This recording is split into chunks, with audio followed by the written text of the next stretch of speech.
Hi guys! So, bago ako matulog, I want to make a haul video of the things that I got kasi bumili kami sa Uniqlo ng mga tops and I got this. So, I want to do a try on haul kasi tagal ko na hindi nagbo-vlog and I want to make a video right now before I sleep.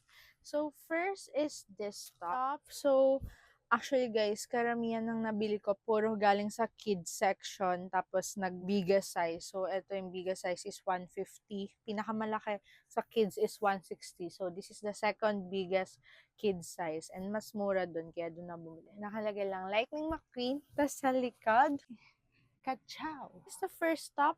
Next we have this one. So ito is parang classic lang na gray. Ano ba? Parang design dito sa sleeves in large. Ayan, sakto lang naman siya sa akin. And actually guys, meron din yung kapatid ko. Medium naman niya sa kanya. And if you guys know, Uniqlo dati, meron ng ganito. Isa to sa mga classic Uniqlo top. So, I'm glad na I got to buy one na gray. Meron ding black, pero mas mahal yun for some reason. Etong gray is sale. So, I got it casual top. Tapos guys, I'm so happy kasi I finally got Mofusan tops.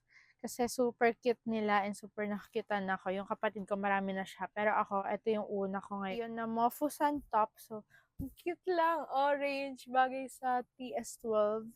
The Life of a Mofusan Girl.